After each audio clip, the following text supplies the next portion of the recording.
الحمد لله رب العالمين والصلاة والسلام على أشرف الأنبياء والمرسلين وخاتم النبيين محمد وعلى آله وصحبه ومن تبعهم بإحسان ودعا بدعوتهم إلى يوم الدين.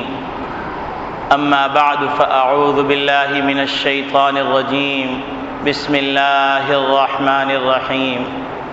قال الله تبارك وتعالى: فاعف عنهم واستغفر لهم وشاورهم في الأمر فإذا عزمت فتوكل على الله إن الله يحب المتوكلين. وقال النبي صلى الله عليه وسلم: ما خاب من استخار وما ندم من استشار او كما قال علیہ الصلاۃ والسلام. میرے محترم بزرگوں، عزیز دوستوں، دینی اسلامی بھائیوں، زندگی کے اندر بعض دفعہ ایسا موڑ آتا ہے کہ آدمی تذبذب کا شکار ہو جاتا ہے اور اس کے لیے فیصلہ کرنا مشکل ہو جاتا ہے کہ کون سا راستہ اختیار کرے. اور پھر اگر انسان نبی کریم صلی اللہ علیہ وسلم کی سنتوں پر عمل کر رہا ہو اور نبی کریم صلی اللہ علیہ وسلم کی تعلیمات کو اپنے لیے راہ نجات سمجھ رہا ہو تو اس کو اس موقع پر بھی پریشانی نہیں ہوتی، کیونکہ ایسے موقع کے لیے نبی کریم صلی اللہ علیہ وسلم نے دو باتیں فرمائیں. ایک بات تو یہ فرمائی کہ مشورہ کر لے. گزشتہ جمعے مشورے سے متعلق کہ مشورہ کن چیزوں میں کیا جائے، مشورہ کس سے کیا جائے، مشورہ دینے والے کی کیا ذمہ داریاں ہیں اور مشورے کا شرعی حکم کیا ہے، یہ عرض کیا گیا تھا. اس جمعے کو نبی کریم صلی اللہ علیہ وسلم کی وہ دوسری بات جو ایسے موقع کے لیے نبی کریم صلی اللہ علیہ وسلم نے فرمائی کہ آدمی استخارہ کر لے، اس کے بارے میں کچھ عرض کروں گا. نبی کریم صلی اللہ علیہ وسلم نے ارشاد فرمایا کہ وہ آدمی جو استخارہ کرتا ہے وہ کبھی ناکام نہیں ہوتا. اور نبی کریم صلی اللہ علیہ وسلم نے فرمایا جو آدمی مشورہ کرتا ہے وہ کبھی نادم نہیں ہوتا. یہ دونوں باتیں نبی کریم صلی اللہ علیہ وسلم نے ایک ہی حدیث میں فرمائی. ما خاب من استخار، جس نے استخارہ کیا وہ ناکام نہیں ہوا. ولا ندم من استشار، اور جس نے مشورہ کیا وہ نادم اور شرمندہ نہیں ہوگا. استخارے سے متعلق بہت ساری باتیں مشہور ہیں اور آج کل استخارہ ایک کاروبار بھی ہے کہ مختلف لوگوں نے مختلف آفیسز کھولے ہوئے ہیں اور بورڈ لگا ہوا ہے کہ استخارے کے لیے رجوع کیجیے. اب نبی کریم صلی اللہ علیہ وسلم نے استخارے کا کیا طریقہ بتلایا ہے اور استخارہ کس کو کرنا چاہیے، استخارہ کے اندر جواب کس طرح آتا ہے، یہ ایک ایسی بات ہے جس کو موجودہ زمانے میں عام ہونے کی ضرورت ہے،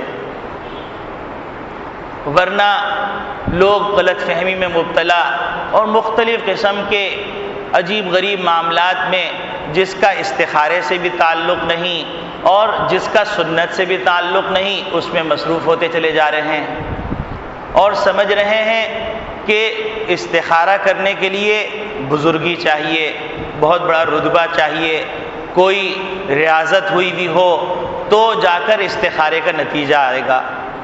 اسی طریقے سے استخارے کے بارے میں یہ بات بھی مشہور ہے کہ بھائی ہم کو خواب میں سمجھ میں ہی نہیں آتا تو لہٰذا ہم استخارہ کر کے کیا کریں. لوگ یہ سمجھنے لگے کہ استخارے کا جواب خواب میں آنا ضروری ہے. بعض لوگ کہتے ہیں کہ ہم کو ایسے ہیبت ناک خواب نظر آتے ہیں کہ جس کے نتیجے کے اندر ہم فیصلے ہی نہیں کر پاتے. بعض کیا. تو آج مناسب سمجھا گیا کہ استخارے سے متعلق نبی کریم صلی اللہ علیہ وسلم کی جو تعلیمات کی روشنی میں بات ہے وہ آپ تک پہنچا دی جائے. نبی کریم صلی اللہ علیہ وسلم نے استخارے کا جو طریقہ ذکر فرمایا ہے وہ طریقہ یہ ذکر فرمایا ہے کہ آدمی 2 رکعت پڑھے. یہاں پر بعض لوگوں کو یہ خیال ہوتا ہے کہ 2 رکعت پڑھنے کے لیے عشاء کی نماز کے بعد کا وقت ضروری ہے اور استخارے کی نماز پڑھ کر جو دعا کی جائے گی وہ دعا پڑھنے کے بعد سونا ضروری ہے اور پھر خواب میں کچھ نظر آئے گا تو عمل ہوگا. ایسی کوئی بھی بات ضروری نہیں ہے. استخارے کے لیے مسنون طریقہ یہ ہے کہ جب کوئی ایسا موقع آ جائے جس موقع میں انسان تذبذب کا شکار ہو اور انسان کے لیے فیصلہ کرنا مشکل ہو کہ 2 راستوں میں سے یا 3 راستوں میں سے کس راستے کو اختیار کرے، اس موقع کے لیے استخارہ ہے. اب وہ استخارہ ہر اس وقت اس کی نماز پڑھی جا سکتی ہے جس وقت نماز پڑھنا جائز ہے. یعنی فجر کے بعد طلوع آفتاب تک نماز نہیں پڑھ سکتے تو لہذا اس وقت استخارے کی نفل نہیں پڑھ سکتے. اسی طریقے سے عصر کے بعد کوئی نفل نہیں پڑھ سکتے تو اس وقت استخارے کی نفل نہیں پڑھ سکتے. اس کے علاوہ جتنے اوقات ہیں جس میں آپ فرائض، واجبات، سنتیں ادا کر سکتے ہیں ان اوقات کے اندر استخارے کی نفل پڑھی جا سکتی. اور استخارے کی نفل 2 رکعت ہیں. اس نیت سے پڑھیں کہ اے اللہ میں 2 رکعت نفل پڑھ رہا ہوں، استخارے کی نیت سے آپ اس کو قبول فرمائیے. پھر اللہ اکبر کر کر جس طرح نماز پڑھی جاتی ہے نفل کی اس طرح نماز پڑھ لیجئے. نماز پڑھنے کے بعد جو دعا ہے اللہم انی استخیرک بعلمک واستقدرک بقدرتک فإنک تعلم ولا اعلم فإنک تقدر ولا اقدر انک انت علام الغیوب اللہم ان کنت تعلم هذا الامر خیرا لی فیسرہ لی وبارک لی فیہ. کہ اے اللہ آپ جاننے والے ہیں اور میں آپ سے مشورہ کرتا ہوں، استخارہ کرتا ہوں آپ کے علم کے ذریعے سے اور آپ کی قدرت کی بنیاد پر میں قدرت کا مطالبہ کرتا ہوں اور اے اللہ آپ جانتے ہیں میں جانتا نہیں ہوں اور آپ علام الغیوب ہیں. اور اے پروردگار عالم اگر آپ بہتر سمجھتے ہیں کہ یہ کام میرے حق میں بہتر ہے فیسرہ لی، اس کو میرے لیے آسان فرما دیجئے، وبارک لی فی، اس میں برکت ڈال دیجئے. وَإِن كُنْتَ تَعْلَمُ أَنَّ هَذَا الْأَمْرَ شَرًّا لِّي، کہ اے اللہ اگر آپ کے علم میں یہ بات ہے کہ یہ کام میرے لیے نقصان دہ ہے، تکلیف دہ ہے اور میرے لیے بہتر نہیں ہے، فَاصْرِفْهُ عَنِّي، اس کام کو مجھ سے پھیر دیجئے، وَاصْرِفْنِي عَنِّي اور عَنْهُ اور مجھے اس کام سے پھیر دیجئے اور میرے حق کے اندر جو بہتر ہو وہ میرے لیے مقدر فرما دیجئے. یہ ہے استخارے کی دعا. استخارے کی دعا پڑھنے کے بعد اب کوئی سونا ضروری نہیں ہے. دعا پڑھ لی، دعا پڑھنے کے بعد اپنے کاموں میں مصروف ہو جائیے. اب بعض لوگوں کو یہاں یہ خیال ہوتا ہے کہ استخارے کی دعا پڑھنے کے بعد اب سوئیں گے تو خواب آئے گا تو پتہ چلے گا. حالانکہ استخارے کی دعا پڑھنے کے بعد بزرگوں نے کہا ہے کہ چند صورتیں ممکن ہیں. ایک صورت تو یہ ممکن ہے کہ اگر آپ سوئے اور سونے کے اندر خواب میں آ گیا بہت اچھا، کوئی فرض واجب نہیں، اور پھر خواب کو سمجھنا ہر ایک کے بس کی بات بھی نہیں ہے. اب دیکھیے ایک موقع پر ابن سیرین رحمۃ اللہ علیہ تشریف فرما تھے. کسی نے بتلایا کہ میں نے خواب میں دیکھا ہے کہ میری چارپائی کے نیچے آگ لگی ہوئی. تو ابن سیرین رحمۃ اللہ علیہ نے فرمایا جاؤ جا کے اپنی چارپائی کے نیچے کھودو، وہاں خزانہ ہے. انہوں نے کھودا، خزانہ نکل آیا. اور پھر اس کے بعد تھوڑے عرصے بعد ایک صاحب نے آ کے بالکل یہی خواب بتایا. تو ابن سیرین رحمۃ اللہ علیہ نے فرمایا کہ میاں جاؤ جلدی سے اپنے گھر کی فکر کرو، اس میں آگ لگ گئی. تو ان کے جو تلامذہ بیٹھے تھے ان کو تعجب ہوا. کہا حضرت ایک ہی خواب ہے، 2 قسم کی تعبیر ہیں. تو فرمایا تعبیر کے اندر موسم کو بھی دخل ہے. پہلے شخص نے جو خواب دیکھا تھا اس نے سردی میں دیکھا تھا. سردی میں آگ بہتر ہوتی ہے، انسان کے فرحت کا باعث ہوتی ہے، تو اس سے اشارہ تھا کہ وہاں خزانہ ہے، اس کی خوشی کا سامان. اور دوسرے شخص نے جو خواب دیکھا تھا وہ گرمی میں دیکھا تھا، اور آگ کی تپش گرمی میں اور زیادہ ہیبتناک ہوتی ہے، لہذا وہاں پر اشارہ اس بات کی طرف تھا کہ وہاں پر یہ جو صورتحال ہے انسان کے تکلیف دہ کوئی واقعہ ہو رہا، اس لیے ہم نے یہ بات بتا دی۔ تو اب یہی وجہ ہے کہ علماء نے کیا، حدیث میں بھی یہ موجود ہے، الرؤیا علی ریش طائر، کہ خواب جو ہے پرندے کے پر کی طرح، پرندے کے پر پہ ہے، یعنی جس طرح کی تعبیر دی جاتی ہے بعض دفعہ وہی ہو جاتا ہے۔ تو یہی وجہ ہے کہ کہا جاتا ہے ہر خواب نہ سنایا جائے ہر ایک کو، اس آدمی کو سنایا جائے جو تمہارا خیر خواہ ہے، جو تعبیر جانتا ہے، سمجھدار ہے، اس کو خواب سنایا جائے۔ بعض دفعہ ایسا ہوتا ہے خواب دیکھا بڑا الٹا لیکن خواب سچا نکلا، اور بعض دفعہ خواب کے تعبیر دینے والے ایسے بیوقوف قسم کے احمق ہوتے ہیں کہ خود شرمندہ ہوتے ہیں۔ ایک صاحب نے خواب دیکھا اور اپنے شیخ کو، جو بناوٹی شیخ تھے، ان کو سنایا کہ حضرت میں نے خواب میں دیکھا ہے کہ میرا ہاتھ دودھ کے اندر ہے اور کھیر کے اندر ہے، اور آپ کے ہاتھ کو دیکھا کہ آپ کا ہاتھ جو ہے گندگی کے اندر ہے۔ تو حضرت فرمائے لگے کہ میاں دیکھو، ہم جبھی تو تم سے کہا کرتے تھے کہ دنیا میں پڑے رہو، دنیا میں گھسے رہو، اب تم جو ہے یہ دیکھ رہے ہو میرا، یعنی وہ کہنے لگے حضرت میں نے خواب میں دیکھا کہ آپ کا ہاتھ کھیر کے اندر ہے، میرا ہاتھ جو ہے گندگی کے اندر۔ تو اس پہ حضرت نے فرمایا کہ میاں ہم کہتے تھے نا کہ تم دنیا میں پڑے ہو، یہ گندگی جو تمہارے ہاتھ میں لگی ہوئی ہے یہ گندگی وہی ہے۔ تو کہنے لگے حضرت خواب تو پورا سن لیجئے۔ تو انہوں نے کہا ہاں بتلاؤ۔ تو کہنے لگے خواب میں نے دیکھا کہ جو ہاتھ میرا گندگی کے اندر ہے اس گندگی کو میں آپ کے منہ میں ڈال رہا ہوں، اور آپ کا ہاتھ جو دودھ اور جلیبی کے اندر ہے وہ ہاتھ میں آپ کے منہ میں ڈال رہا ہوں، آپ میرے منہ میں ڈال رہے ہیں۔ تو معلوم یہ ہوا کہ وہ حضرت صاحب جو اصلاح کرنے بیٹھے تھے وہ خود دنیا کے دل دادا تھے اور بناوٹی پیر صاحب تھے۔ تو خواب کی تعبیر کے اندر بڑی مہارت کی ضرورت ہے۔ خواب کے اندر موسم کو بھی دخل ہے، خواب کے اندر اوقات کو بھی دخل ہے، خواب کے اندر حالات کو بھی دخل ہے۔ تو لہذا خواب ہر ایک کو نہیں سنانا چاہیے، اور ہر خواب کو اپنے لیے کوئی پیغام نہیں سمجھنا چاہیے، اور نہ ہی خواب انسان کے ذمے پہ کوئی فرض واجب یا سنت واجب کرتا ہے، ایسا کوئی معاملہ نہیں۔ تو بہرحال استخارے کے اندر بعض لوگوں کا خیال یہ ہے کہ استخارے کے اندر خواب نظر آتا ہے، یہ کوئی ضروری نہیں۔ اسی طریقے بعض لوگوں کا تجربہ یہ ہے کہ استخارہ کرنے کے بعد انسان کی دل کی کیفیت اس طرف ہو جاتی ہے۔ یہ تجربات کی بنیاد پر ہے، اگر دل کی کیفیت ہو جاتی ہے جس کام کے اندر انسان کے لیے بہتری ہے اس طرف ہو جاتی ہے، بہت اچھا، یہ صفائے قلب کی نشانی ہے۔ اب جیسے آپ دیکھیے حضرت گنگوہی رحمۃ اللہ علیہ ایک دفعہ ایک مجلس میں تشریف لے گئے، وہاں کھانا مشکوک تھا، انہوں نے ایک لقمہ کھایا اور پھر ان کو احساس ہوا، انہوں نے اس لقمے کو تھوک دیا۔ وہ فرماتے ہیں کہ وہ حرام کا لقمہ میں نے کھایا تھا اور پھر تھوک دیا، لیکن اس کی نحوست میں 40 دن تک محسوس کرتا رہا۔ یہ تو حضرت گنگوہی کا دل تھا، اور ایک ہمارا دل ہے کہ سود بھی کھا رہے ہیں، رشوت بھی کھا رہے ہیں، غلاظتیں بھی کھا رہے ہیں، دھوکے کا مال بھی کھا رہے ہیں، جھٹکے کا مال بھی کھا رہے ہیں، اور نامعلوم کیا کچھ کھا رہے ہیں، اور دل پہ جوں بھی نہیں رینگتی، اور دل پہ کوئی کیفیت میں تغیر بھی نہیں آتا۔ تو اس کی مثال ایک بزرگ فرمائے لگے، اس کی مثال تو ایسی ہے جیسے شیشہ۔ اگر شیشہ صاف ستھرا ہو اس کے اوپر ایک معمولی سے چکنا دھبا بھی لگ جائے تو وہ محسوس ہو جاتا ہے، لیکن اگر شیشے پہ چکنائی کے دھبے ہی دھبے ہیں تو اس پہ کیا احساس ایک اور اضافہ ہو جائے۔ تو آج کل ہم لوگوں کا دل نعوذ باللہ من ذالک اس شیشے کے مانند ہو گیا ہے جس شیشے کے اوپر گندگی ہی لگی ہوئی ہے۔ تو اگر 2-4 دھبے اور لگ جاتے تو محسوس نہیں ہوتا، لیکن حضرت گنگوہی کا جو دل تھا اس دل کے اندر ایک ہلکا سا دھبا لگا، وہ تھوک بھی دیا تو اس کی نحوست وہ فرماتے ہیں کہ میں 40 دن تک محسوس کرتا رہا۔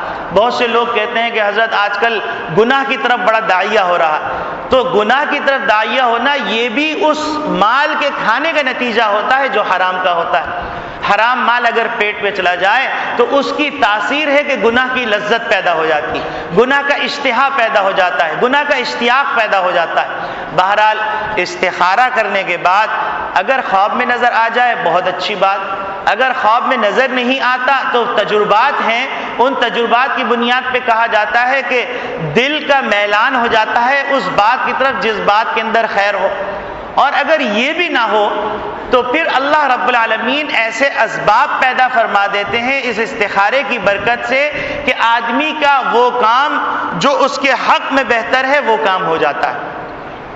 اب حضرت مکحول رحمۃ اللہ علیہ حضرت عبداللہ ابن عمر رضی اللہ تعالیٰ عنہ سے ایک عجیب غریب بات نقل فرماتے ہیں، اس سے یہاں پر یہ بات سمجھ میں آ جائے گی۔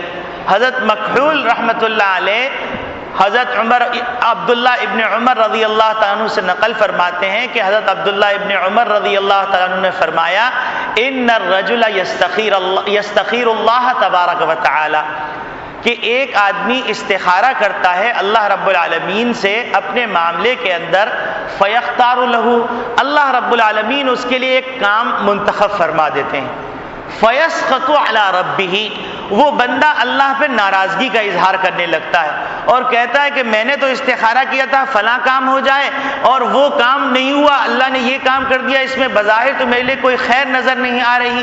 اور حضرت عبداللہ ابن عمر رضی اللہ تعالیٰ فرماتے ہیں فلا یلبث فی العاقبۃ، یہ بندہ کچھ دیر ٹھہرتا ہے، فاذا هو خیر، وہ کام اس کے حق کے اندر بہتر ہو کے سامنے آ جاتا ہے، اور پھر وہ سمجھنے لگتا ہے کہ واقعتاً میں ایک چیز کے اندر خیر سمجھ رہا تھا لیکن میں نے استخارہ کیا تو اس استخارے کے نتیجے میں اللہ نے جو چیز میرے لیے مقدر فرمائی بظاہر وہ بری تھی لیکن حقیقت میں میرے حق میں بہتر تھی۔ یہی مطلب ہے جو نبی کریم صلی اللہ علیہ وسلم نے فرمایا من استخارہ ما خاب من استخارہ، جو استخارہ کرتا ہے وہ کبھی ناکام نہیں ہوتا، کیونکہ جب اللہ رب العالمین سے مشورہ کر لیا، اللہ رب العالمین جو علام الغیوب ہیں، جو تمام کاموں کے کارساز ہیں، جو ولی الامور ہیں، جو اس دنیا کا نظام نہ صرف چلا رہے ہیں بلکہ پوری کائنات کا نظام چلا رہے ہیں، وہ اللہ سے مشورہ کرنے کے بعد کیسے ممکن ہے کہ انسان نقصان اٹھا لے؟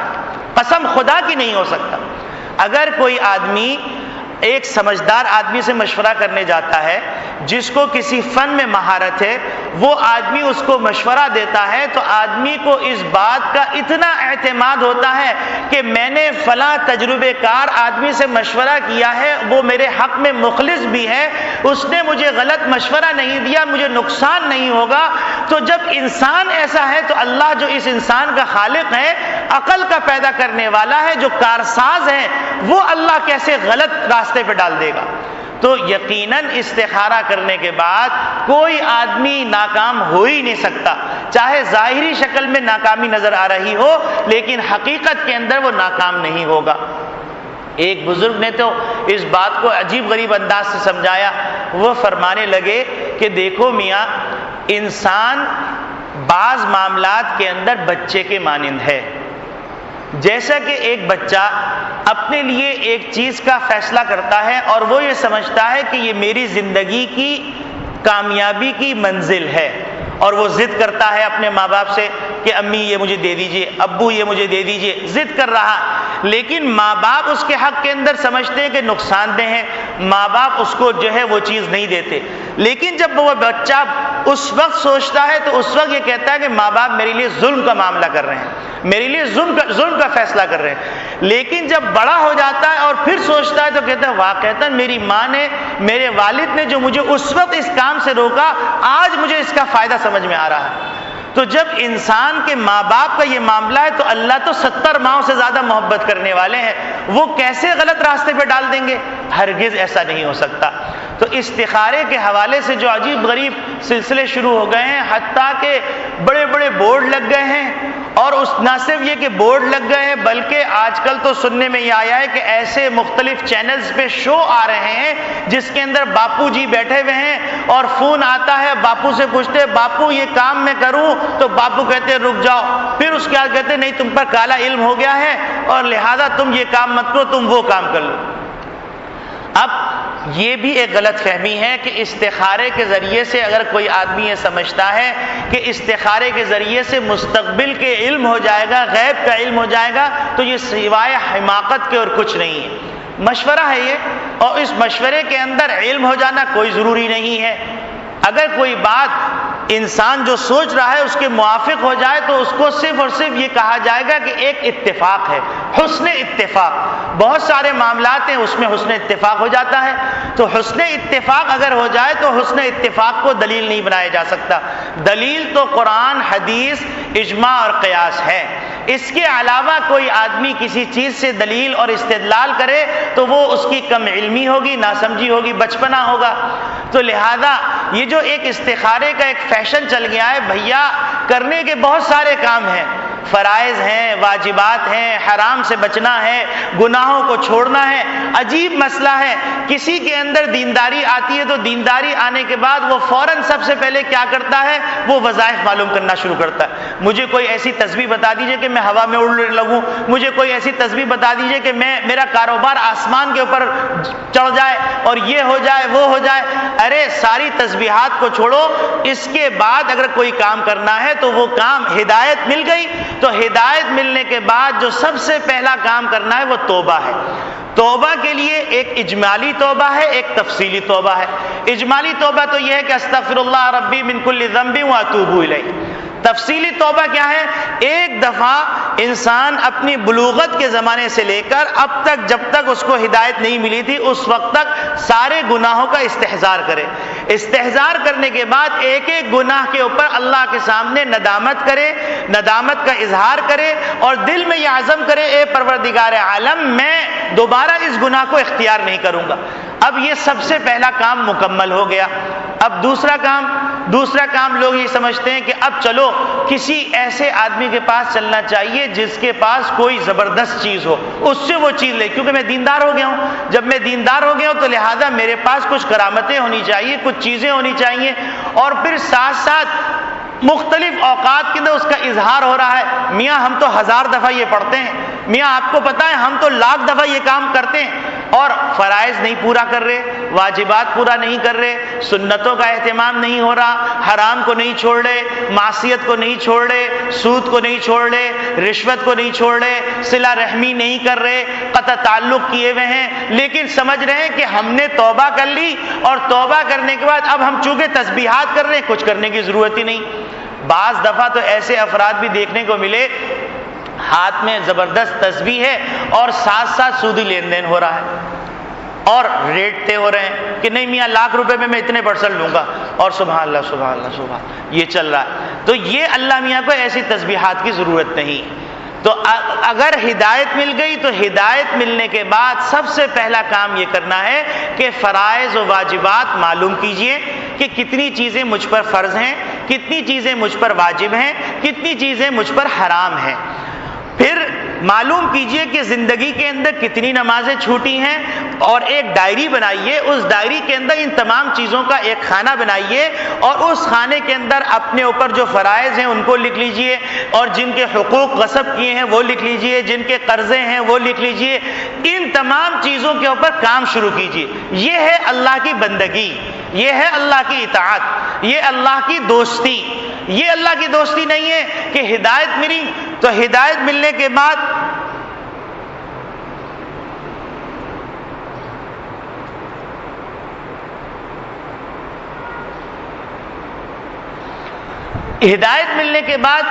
یہ نہیں کریں کہ آپ دوسری چیزوں میں مصروف ہو جائیں، کیونکہ شیطان، جیسے میں نے گزشتہ جمعے عرض کیا تھا، اس سے پہلے جمعے کو عرض کیا، شیطان بڑا تجربے کار ہے، بڑا مشاق ہے.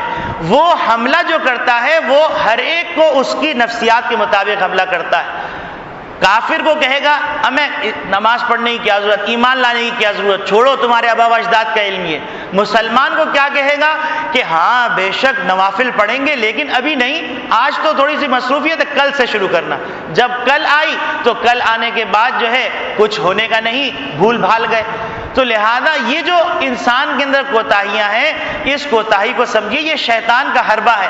اللہ نے شیطان سے آزادی دلائی، توفیق ملی، توبہ ہو گئی، تو اب شیطان نے کہا بچوں تم مجھ سے نکل کے کیسے جا سکتے ہو، میں بھی تمہارا استاد ہوں. اب وہ شیطان کہتا چلو جا کے اب جو ہے تم فلاں چیز سیکھو، فلاں چیز سیکھو، فلاں تعویذ سیکھو، فلاں یہ چیز سیکھو، فلاں کے پاس جاؤ ان سے وظائف لے لو، فلاں کے پاس جاؤ یہ کر لو، اتنی دیگیں چڑھا دو، اس میں لگا دیتا ہے. تو اب ہدایت ملنے کے بعد جو کام کرنے کا ہے وہ کام یہ ہے کہ زندگی میں جتنی نمازیں چھوٹ گئیں ان نمازوں کی قضا کیجئے اور جو آپ کے اوپر حقوق ہیں ان حقوق کی ادائیگی کی فکر کیجئے، اور پھر جو گناہ زندگی کے اندر ہیں ان گناہوں کی ایک فہرست بنائیے، اس فہرست کے مطابق ایک ایک کر کے گناہوں کو چھوڑتے جائیے۔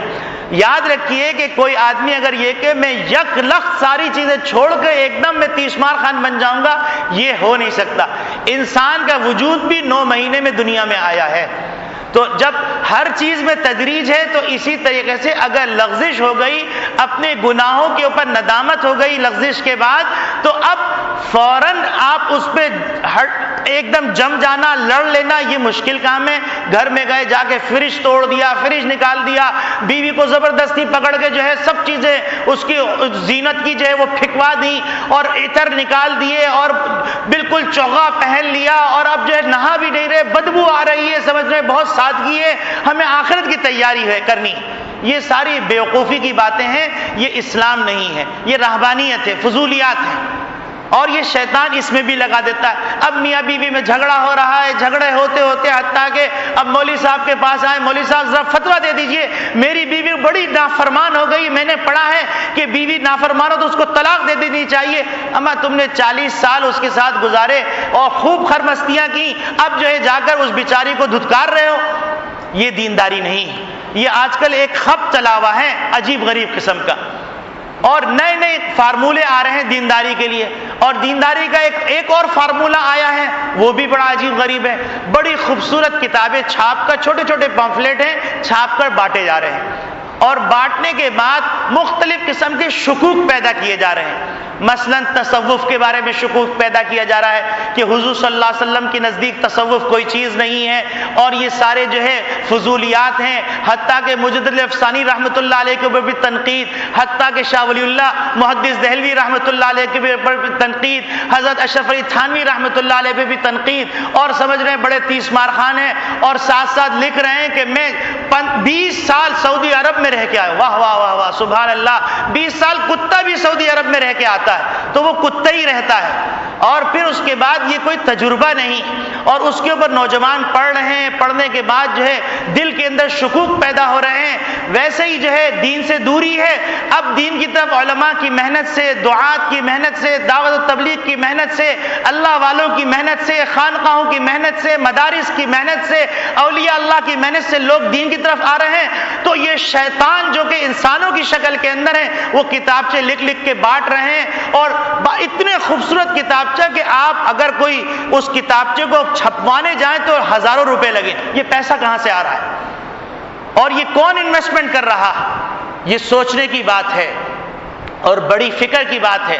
حتیٰ کہ یہ بھی بات مشہور کی جا رہی ہے کہ بھائی ہم لوگ صرف اور صرف مسلمان ہیں، باقی سارے کافر ہیں، جتنے اکابرین تھے وہ بھی کافر ہیں، حتیٰ کہ موجودہ زمانے کی جتنی مساجد ہیں ان مساجد کے امام کے پیچھے نماز پڑھنا بھی جائز نہیں ہے۔ اور اس کی دلیل کیا دے رہے ہیں؟ دلیل یہ دے رہے ہیں کہ اماموں کے پیچھے نماز پڑھنا اس لیے جائز نہیں ہے کہ یہ ائمہ تنخواہ لیتے ہیں، اور تنخواہ دار جو ہوتا ہے اس کے پیچھے نماز نہیں ہوتی۔ واہ واہ، اور خود تو ماشاءاللہ بغیر تنخواہ کے وہ من و سلوہ نازل ہو رہا ہے، اور اس من و سلوہ سے اپنا گھر چلا رہے ہیں، لینڈ کروزریں کھڑی ہوئی ہیں۔ اور یہ تنقید میں اس لیے کر رہا ہوں تاکہ سمجھ میں آئے کہ یہ خیر خواہ نہیں ہے، یہ بدخواہ ہے، یہ ایمان فروش ہیں، ایمان کے ڈاکو ہیں، اور یہ بہروپیے ہیں۔ اور پھر اسی طریقے سے شکوک پیدا کیے جا رہے ہیں تصوف کوئی چیز نہیں ہے۔ بھائی تصوف قرآن کریم میں اللہ رب العالمین نے نبوت کے جو 4 مناصب ذکر فرمائے ہیں، 4 کام ذکر فرمائے ہیں، یتلو علیہم آیاتہ، نمبر 2 فرماتے ہیں ویزکیہم، وہ تزکیہ کرتے ہیں۔ یہ تزکیہ کیا چیز ہے؟ یہی تزکیہ ہے جو نبی کریم صلی اللہ علیہ وسلم نے صحابہ کا کیا، یہی تزکیہ ہے جو صحابہ نے تابعین کا کیا، یہی تزکیہ ہے جو تابعین نے تبع تابعین کا کیا، یہی تزکیہ ہے جو ائمۃ المجتہدین نے اپنے ماتحت کا کیا، اور یہی تزکیہ ہے جو اولیاء اللہ اپنے متعلقین کا کرتے چلے آ رہے ہیں۔ اب آپ عبد الرحمن نام رکھ دیجئے یا محمد نام رکھ دیجئے، نام بدلنے سے نہیں ہوتا، کام دیکھا جاتا ہے۔ ہاں اب اس کے ذیل کے اندر جو انہوں نے واقعات نقل کیے تو وہ بدعتیوں کے واقعات نقل کیے، اس کا ہمارے اکابرین سے کیا تعلق، اور ہمارے اکابرین پہ اس کو چسپاں کرنے کا کیا تعلق، اور امام غزالی کو بدعتی قرار دینا اور امام رازی کو بدعتی قرار دینا، شیخ عبد القادر جیلانی کو بدعتی قرار دینا، یہ ساری پاگل پن کی باتیں ہیں۔ 1400 سال نبی کریم صلی اللہ علیہ وسلم کی محنت برباد ہو گئی۔ اب یہ جو احمق آئے ہیں جو ساری زندگی رشوت کا کاروبار کرتے رہے، سود کا کاروبار کرتے رہے، اللہ کی معصیت کرتے رہے، 20 سال سعودی عرب میں رہ کے واپس آئے تو حضرت تحریر فرما رہے ہیں کہ یہ باتیں چھوڑ کر آپ جو ہے صحرائے مدینہ میں چلے جائیے۔ سبحان اللہ۔ تو یہ باتیں بڑی عجیب غریب ہیں۔ اس قسم کے پامفلیٹ، اس قسم کے کتابچے جو نئے ناموں کے ساتھ، اور آپ کا خیر خواہ، آپ کا خیر اندیش، یہ ایسے خیر خواہوں کو آگ میں ڈالنے کے قابل ہیں۔ یہ خیر خواہ نہیں، اپنے بھی بدخواہ ہیں اور یہ ایجنٹ ہیں، کرائے کے ٹٹو ہیں، اور یہ جو ہے در حقیقت اسلام کے اوپر جب یلغار ہوتی ہے، مغرب کا ہمیشہ تک کا دستور اور طریقہ یہ ہے کہ جب وہ یلغار کرتا ہے تو وہ یلغار صرف سرحدوں پہ نہیں کرتا، وہ ہر میدان کے اندر لڑتا ہے۔ یہ تو ہم بھولے بھالے ہیں، ہم سمجھتے ہیں کہ یہ جو جنگ ہو رہی ہے صرف میدانوں میں ہوتی ہے، باقی نہیں ہوتی۔ معاشرتی جنگ بھی ہے، نظریاتی جنگ بھی ہے، عقائد کی جنگ بھی ہے، کلچر کی بھی جنگ ہے، تہذیب کی جنگ ہے، تعلیم کی جنگ ہے، اخلاق کی جنگ ہے، ہر چیز کی جنگ۔ اور اس جنگ کے اندر مختلف قسم کی وارداتیں ہوتی، مختلف قسم کے کام ہوتے ہیں۔ تو اس وقت پاکستان کے وہ جو یلغار کی گئی ہے، اس یلغار کے اندر عقائد کے اوپر بھی یلغار ہے، مختلف قسم کے بہروپیے وجود میں آ گئے ہیں، بڑی بڑی خانقاہیں، مراقبہ ہال اور پتہ نہیں کیا کیا بن رہے ہیں، اور لوگ دھڑ دھڑ وہاں جا رہے ہیں، عورتیں جا رہی ہیں، اور ہم کو فکر نہیں، کبھی درس کے نام پر کام ہو رہا ہے، کبھی درس قرآن کے نام پہ کام ہو رہا ہے، کبھی کس نام پہ، کبھی کس نام پر۔ اور اب تو یہاں تک پہلے دعوت و تبلیغ کا کام بہت برا لگتا تھا اور بدعت قرار دی جاتی تھی، اب ایسے بہروپیے جو تصوف کو بدعت قرار دے رہے ہیں، تزکیے کو بدعت قرار دے رہے ہیں، مدارس کو بدعت قرار دے رہے ہیں، علماء کو غلط قرار دے رہے ہیں، وہ اب دعوت و تبلیغ کا کام کر رہے ہیں، پامفلیٹ لے کے جاتے ہیں، اور جانے کے بعد نوجوانوں کو، پڑھے لکھے طبقے کو جس کا کبھی کلمہ طیبہ سے بھی واسطہ نہیں پڑا، اس کو پامفلیٹ دیتے ہیں اور کہتے ہیں کل ہم آپ سے ملاقات کریں گے۔ بالکل یہ وہ کام ہے جو عیسائی مشینری کرتی تھی۔ تو اس وقت بڑے ہوش حواس کی ضرورت ہے، بڑے تدبر کی ضرورت ہے، اور یہ وہ وقت ہے جس وقت کے اندر ہم کو اپنے علماء سے وابستہ ہونے کی ضرورت ہے۔ ہمیں اپنے علماء سے وابستہ ہونے کی ضرورت ہے، وہ علماء جن علماء پہ ہمارے اکابرین اعتماد کر کے گئے۔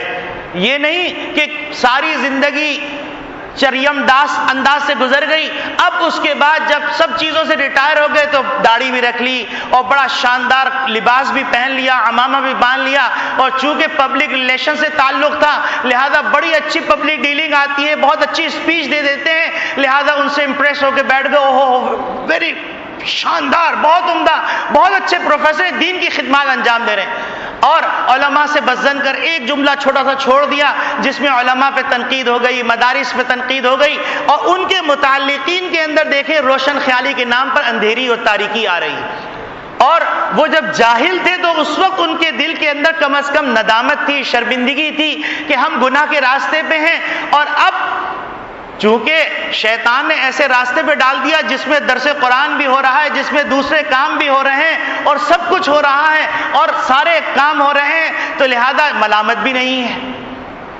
تو میرے عزیز دوستو بھائیو، اس وقت بہت سمجھداری کی ضرورت ہے، اور ہم جس طریقے سے اپنے سونے اور ہیرے جواہرات کی حفاظت کرتے ہیں، خزانے کی حفاظت کرتے ہیں، اسی طریقے سے اس وقت ہم کو اپنے ایمان کی بھی حفاظت کرنی ہے، اور ایسی چیزوں کی طرف جن چیزوں کی طرف آپ کا تجربہ نہیں ہے، آپ کو عقل نہیں ہے، اس معنی کے اندر ویسے تو ماشاءاللہ بہت بڑے عقلاء ہیں، سب ہیں، لیکن دینی معاملات کے اندر جو علماء نے اپنی زندگیاں لگائی ہیں اور اتنی موٹی موٹی کتابیں مرتب ہوئی ہیں قرآن اور حدیث کی روشنی میں، وہ بیکار مرتب نہیں ہوئی، علماء نے اپنی پوری زندگیاں لگا دی، اعلیٰ دماغوں نے اپنی زندگیاں لگا دی، ان لوگوں پر اعتماد کیجئے، اور جو برساتی مینڈک ہیں کہ مارکیٹ کی ڈیمانڈ کے مطابق اپنا حلیہ بنا لو، مارکیٹ کی ڈیمانڈ جیسے چل رہی ہے، اب ایک فیشن چلا، اس فیشن کے اندر یہاں چگی داڑھی رکھ لی اور سمجھ رہے بڑے اسمارٹ لگ رہے ہیں بھائی،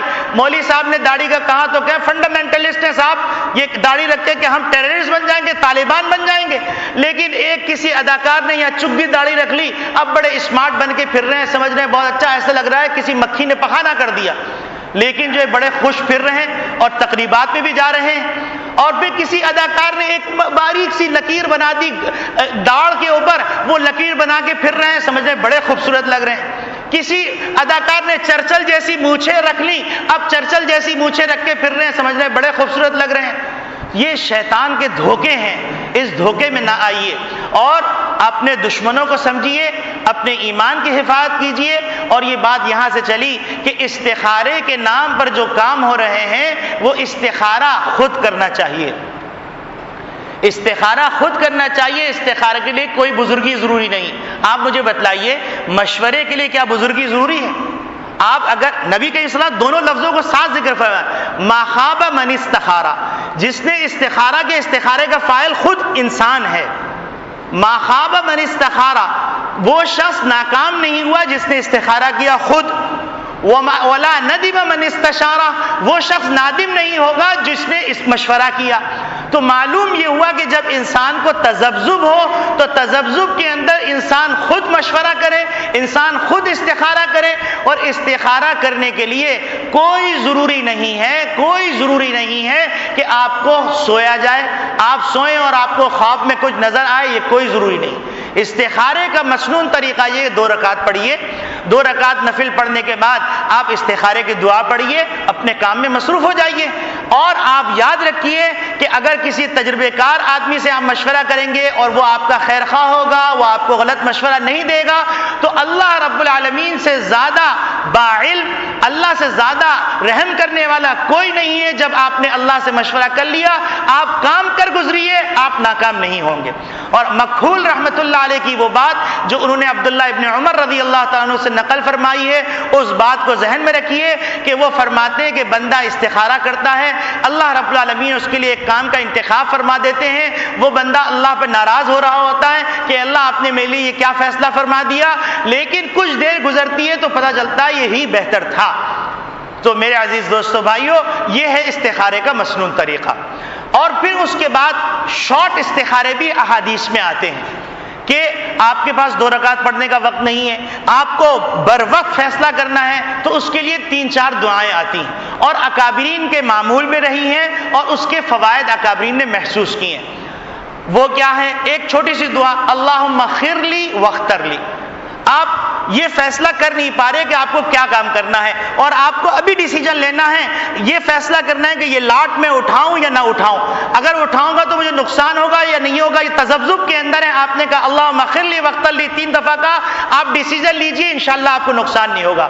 ظاہری شکل میں آپ کو نقصان نظر آ رہا ہوگا لیکن حقیقت میں نقصان نہیں ہے، کیونکہ نقصان ہماری تعبیر کے اعتبار سے نہیں ہوتا، اللہ کے فیصلے کے اعتبار سے ہوتا ہے. اور برکت مال کے بڑھنے سے نہیں ہوتی، اللہ برکت ڈالتا ہے. تھوڑے میں زیادہ پورا کر دے یہ بھی برکت ہے. تو برکت کا مطلب سمجھتے ہیں کہ خزانے کے انبار ہوں، حالانکہ خزانے کے انبار ہوں لیکن استعمال کے قابل نہ ہو تو یہ کیا مال ہوا بھائی؟ آپ سوچئے کتنے لوگ دنیا میں ایسے بھی گزرے ہیں اور ہیں کہ جن کے پاس 20 خزانے کی تجوریاں ہیں لیکن وہ اپنے مطلب کی ایک چیز کھا نہیں سکتے. یہ کیا برکت ہوئی بھائی؟ اور اگر وہ دولت اپنے مفاد میں استعمال نہ کر سکتے تو یہ کیا برکت ہوئی؟ دولت کو سینک کے رکھے رہے اور مرنے کے بعد ورثہ میں پھٹے بازی ہوئی اور وہ ختم ہو گیا، مال برباد ہو گیا، یہ کیا برکت ہوئی؟ اور دنیا نے ایسے واقعات بھی دیکھے کہ ایک شخص تھا، اس کی تجوری تھی بہت بڑی، اس نے غار کے اندر بنائی تھی. ایک دفعہ وہ دورے کرنے کے لیے گیا اور اس تجوری کے اندر دروازہ لگایا تھا. دروازہ ایسا تھا کہ باہر سے کھل سکتا تھا، اندر سے نہیں کھل سکتا تھا. اس کی چابی انہی کے پاس تھی اور یا پھر وہ چوکیدار کے پاس تھی. چوکیدار ٹہلنے کے لیے گیا، انہوں نے کہا میں اچانک سروے کر کے تحقیق کروں. انہوں نے تجوری کھولی، اندر چلے گئے، دروازہ ہوا سے بند ہو گیا، غار کا منہ بند ہو گیا.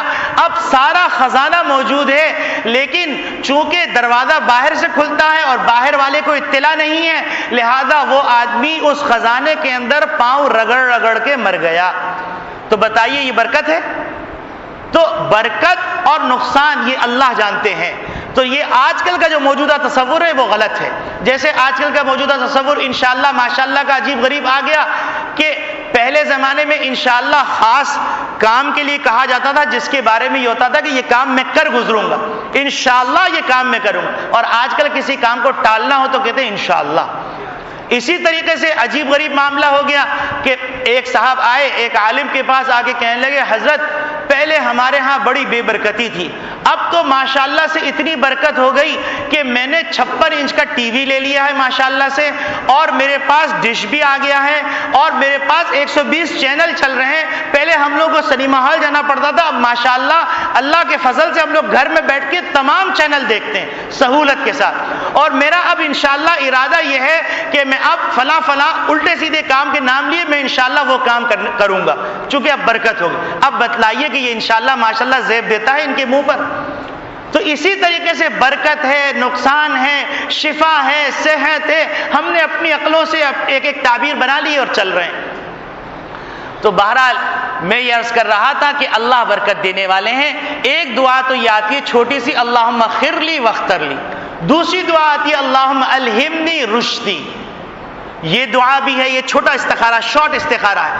یہ استخارہ کیجئے، کام کر گزریے، انشاءاللہ نقصان نہیں ہوگا کیونکہ آپ اللہ سے مدد مانگ رہے ہیں. اسی طریقے سے ایک دعا آتی ہے اللہم اہدنی وسددنی، کہ اے اللہ مجھے سیدھا راستہ دکھائیے. یہ ساری دعائیں ہیں. ان دعاؤں میں سے کوئی بھی دعا پڑھ لیجئے اور بر وقت ڈیسیجن لینے کے وقت آپ یہ دعا پڑھ لیجئے، آپ نے اللہ کے حوالے کر دیا اپنا معاملہ. ہمارے اکابرین کا تو معاملہ یہاں تک رہا ہے اور ہے کہ کوئی آدمی سوال کرنے آتا ہے تو وہ فوراً اللہ سے دعا کر لیتے ہیں اللہم ایاک نعبد و ایاک نستعین، یا یہ کہتے ہیں اللہم الہمنی رشدی، یا کہہ دیتے ہیں رب اشرح لی صدری ویسر لی امری واحلل عقدۃ من لسانی یفقہوا قولی، یا کہہ دیتے ہیں رب زدنی علما، یا یہ کہہ دیتے ہیں سبحانک لا علم لنا الا ما علمتنا. اس کے بعد جب سائل سوال کرتا ہے، بہت سی دفعہ ایسا ہوا کہ اللہ رب العالمین نے وہ آیت جو کئی دفعہ سامنے سے گزری اس سے وہ مسئلہ سمجھایا نہیں، وہ اللہ رب العالمین نے اس دعا پڑھنے کی برکت سے سائل کے سوال کے جواب میں وہ مسئلہ سمجھا دیا اور وہ جواب دے دیا. تو ہمارے اکابرین کا یہاں تک معاملہ رہا. حتیٰ کہ حضرت ڈاکٹر عبدالحی صاحب رحمۃ اللہ علیہ تو یہ تک فرماتے تھے کہ میاں اللہ سے چپکے چپکے گفتگو کیا کرو.